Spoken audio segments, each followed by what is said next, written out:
Muy buenos días. Hoy vamos a hablar de qué es la evaluación colegiada y en qué consiste la evaluación basada en consensos. A principios de la década de los 80 apareció en escena la teoría de las inteligencias múltiples.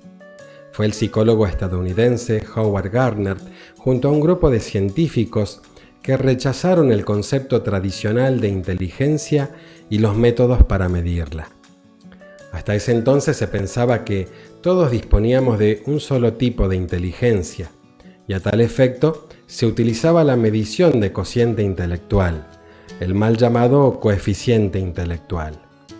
¿Qué medía el test y los sistemas evaluativos del momento? La capacidad memorística, solamente los saberes cognitivos. Ahora bien, ¿somos todos iguales? ¿Aprendemos todos de la misma manera? Estas preguntas equivalen a suponer que todos somos de un gen idéntico o que toda la humanidad fuera fisionómicamente idéntica. No hay en el universo dos personas iguales. Somos por naturaleza diferentes y en eso radica nuestra mayor riqueza. Las habilidades son distintas y las inteligencias y capacidades también. Hoy, el arco científico mundial ha coincidido en que los seres humanos tenemos por lo menos 8 diferentes tipos de inteligencias. La primera es la llamada inteligencia lingüística. Esta es la capacidad para usar el lenguaje, para hablar, para comunicarnos, para decir, para expresarnos. La segunda tiene que ver con lo musical o la inteligencia musical.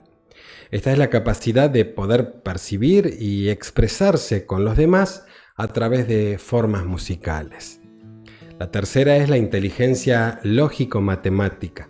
Es la capacidad de resolver cálculos aritméticos, de poner en práctica un razonamiento lógico basado en algoritmos. La cuarta es la inteligencia corporal o kinestésica. Esta es la capacidad que tienen muchas personas para expresar ideas y también sentimientos a través del cuerpo. La quinta inteligencia tiene que ver con lo espacial. Es la capacidad de poder percibir el entorno visual y también espacial para poder transformarlo. La sexta es la inteligencia intrapersonal. Esta es la capacidad para poder desarrollar un conocimiento profundo de nosotros mismos. En séptimo lugar se ubica la inteligencia interpersonal. Esta es la capacidad para poder vincularnos con los demás, con empatía y con una buena interacción social. Y finalmente encontramos la inteligencia naturista o naturalista, la de las ciencias de la naturaleza.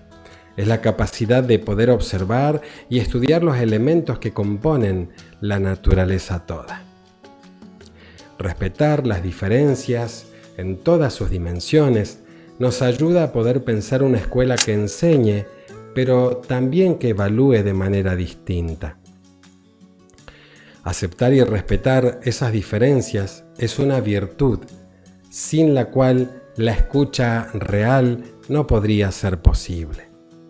Los sistemas educativos no pueden ni deben exigir, como era la cama de Procusto, ¿no? Mutilar las diferencias.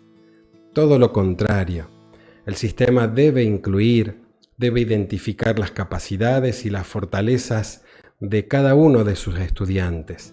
Debe poder ayudarlo a desarrollar ese universo de posibilidades. Debe esforzarse en ser empático, también con aquellas áreas del saber que el estudiante no va a poder desarrollar igual que sus compañeros.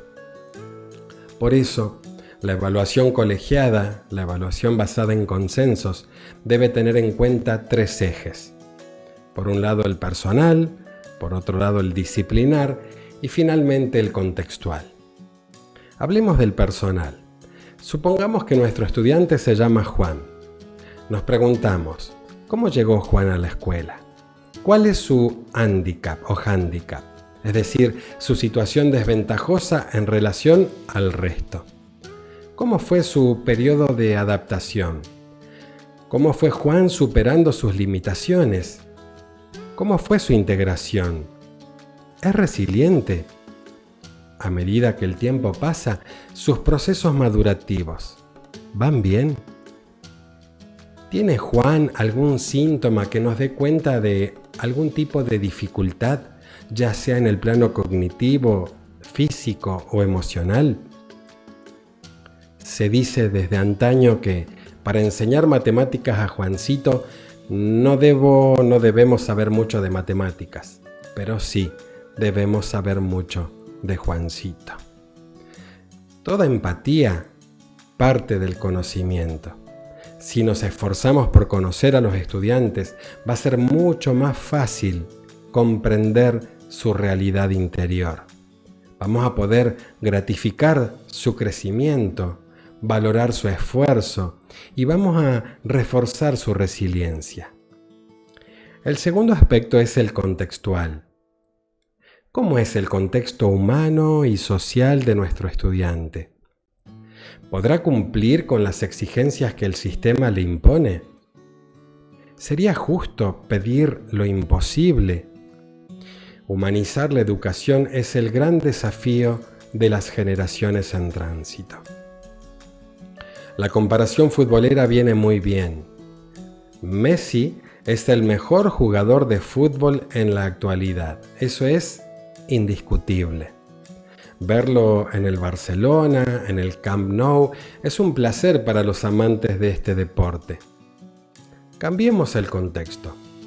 Pongamos al mismo jugador en una cancha con yuyos y maleza hasta la cintura. Una cancha embarrada, llena de pozos, de alimañas. Cambiemos sus botines de marca y pongamos en su lugar unas hojotas. Y ahora démosle la orden: brilla, Leo, brilla. Difícil, imposible. Lo mismo sucede con muchos de nuestros estudiantes del nivel medio. Son sus circunstancias las que juegan en contra. Eso explica la razón por la que de cada 100 estudiantes que ingresan en Latinoamérica en el nivel medio, solo egresan en tiempo y forma 38 de ellos. Es decir que 62 al llegar a sexto año ya han quedado fuera del sistema educativo. Ahora bien, no vamos a descuidar lo disciplinar. Después de todo, a eso vamos a la escuela, para obtener las herramientas emancipadoras. Configurar la calificación en función de lo disciplinar nos permite dar cuenta del cumplimiento y de la aprobación de las distintas disciplinas que conforman el currículo escolar. Se promedian y se valoran positivamente. Una vez contemplados estos ítems, los docentes, preceptores, equipos pedagógicos se dan cita. Se hace una puesta en común de cada estudiante. Y si se nota que un estudiante tiene potencial en un área del saber, hay que apoyar ese potencial y valorarlo positivamente. Y si por el contrario tiene un hándicap en alguna disciplina en particular, se debe fomentar y apoyar las destrezas en lugar de castigar alguna diferencia. Nos queda muchísimo por aprender, nos queda también mucho por descubrir. Las ciencias del conocimiento han evolucionado muchísimo junto a los más recientes descubrimientos en el campo de la psiquiatría, la psicología, las neurociencias y la pedagogía.